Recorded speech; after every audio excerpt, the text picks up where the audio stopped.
Good day and welcome back to another DB Legends video. So in this video we are going to talk about how you can beat the normal difficulty of the full power battle against Super Saiyan Gohan Future. Now just a heads up, that will occur at around the 7.5 minute mark. So if you are looking for how to beat him, you can watch that run through there.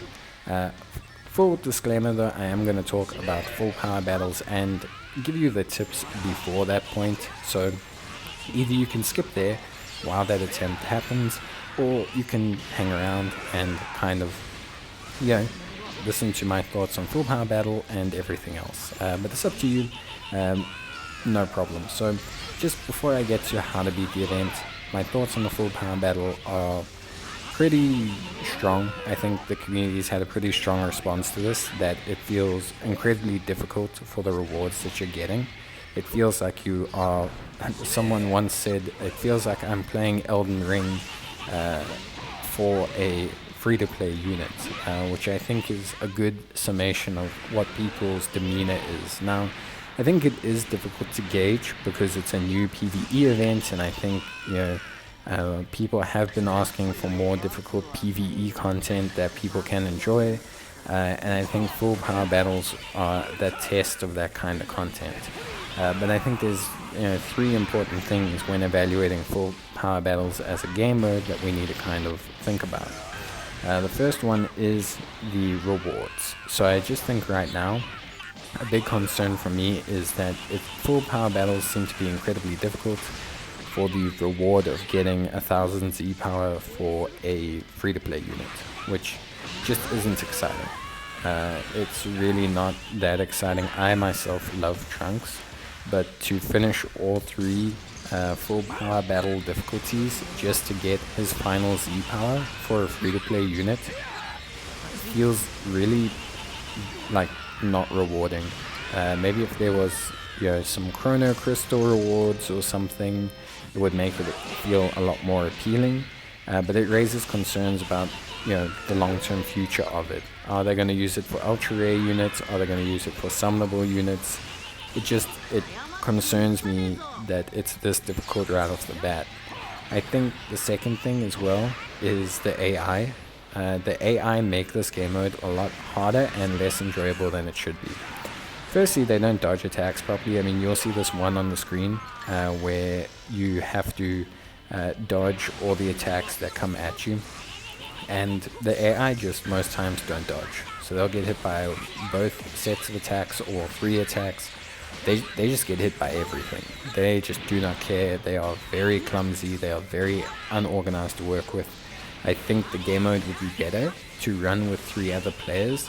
But I think their concern is that players, especially even in things like co-op duo, I think a lot of the times players are either carried by someone that just wants to finish the event and has an overpowered unit, or usually people are locked out. And I've had many a times where people will just back out if you don't have the best unit for the event. And I think that was a concern of theirs, but they need to really upgrade the intelligence of the AI that's controlling the bots, because it's just bad. It's just very bad, and you spend so much time babysitting the bots and trying to be keep the bots from dying that you just don't get to actually coherently play the game mode yourself.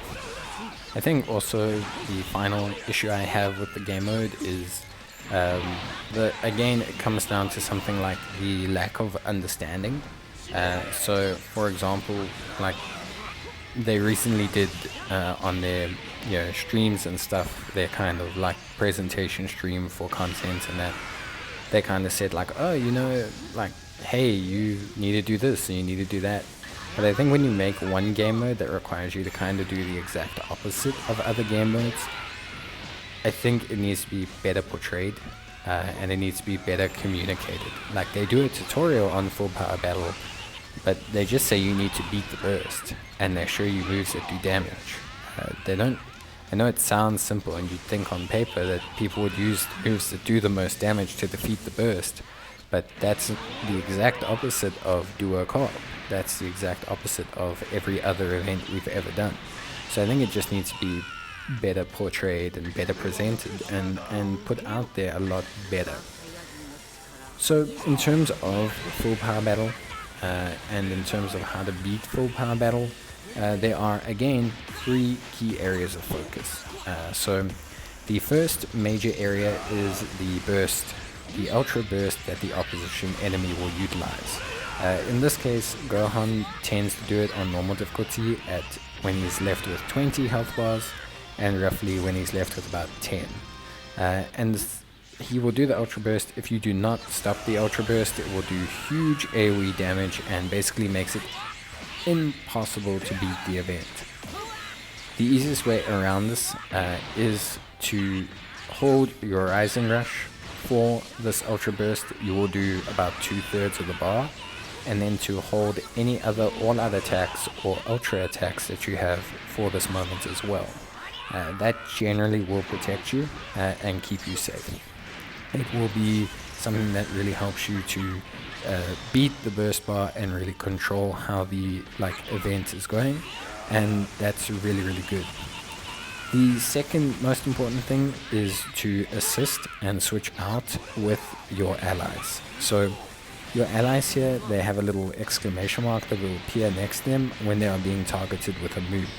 It's very important that you take that opportunity whenever it's presented.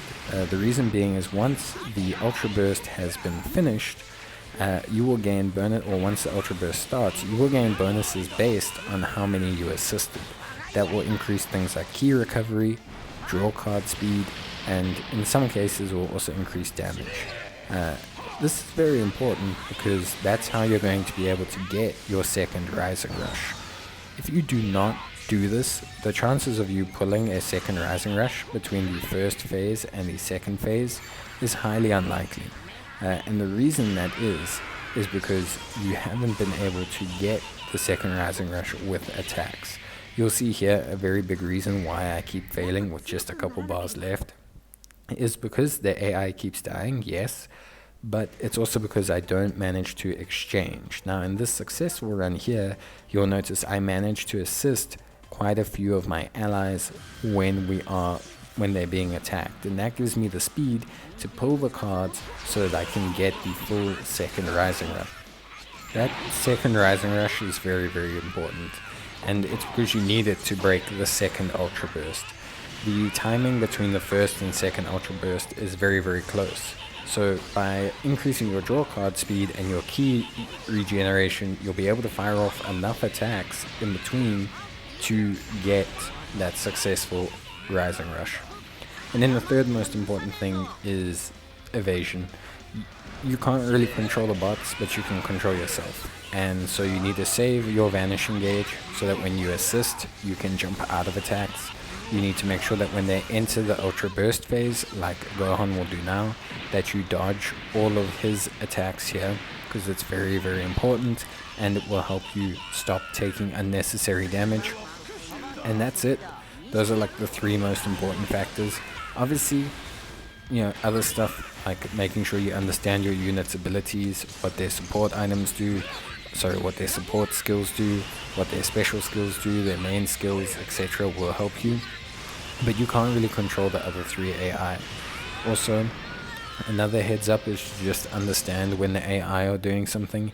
If they're firing off ultimate abilities and stuff like that, try and refrain from using your all-out attacks, because sometimes they will glitch out. You won't be able to get your all-out attack if for example, the AI fires off 2 ultra abilities. It's gonna give you a pretty big problem. So definitely be mindful of those things, and you can learn that over time, just by playing the event over and over.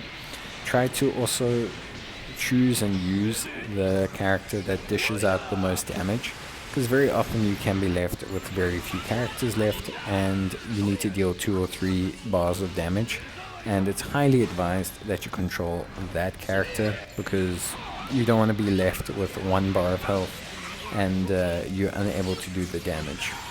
Here you can see the reason I'm successful in this run is because Gohan's about to enter his phase, I'm dodging, and I'm going to be able to secure my second Rising Rush. I also still have my team alive, which is very, very important. I also hit the Rising Rush very early so that I can dish out damage to Gohan. And then I get I get an all-out attack, which helps me to dish out the rest of the damage. It's unfortunate that Green Goku died, because then our Rising Rush would have done more damage, but we kind of replaced that damage by getting a very solid all-out attack. And that's really all you can do. It does take a little bit of RNG, so try and be patient. Sometimes the run is just not going to work out. That is one of those things. But if you try and follow these tips, then you should be able to at least get a victory in the normal stage. Now, I have tried the hard stage, and I'm nowhere near to beating it. Maybe when I get 13 Zenkai, then I will be able to do it or take it on. But honestly speaking, it's not something that I can foresee happening anytime soon. We do manage to get Gohan done here, which is great, because I kind of did quite a few attempts. I think it took me 6 tries in total. So this video was 3 attempts. I attempted it 3 times before, and so it took me 6 tries in total, which was quite a few. It can be quite frustrating, so just keep trying. You will get there. There are small things in terms of team composition that you can do to improve your odds overall. So you can definitely look at, for example, I went back and with Goku, I basically made my Red Goku, my Legends Red Goku, I made him 14 Red Star. I had him at 7 and I made him 14 Red Star.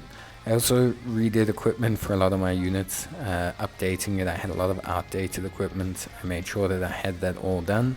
And then setting comrades. Setting comrades gives you quite a sizable power boost. It's like 100 and something thousand for some comrades, sometimes even more.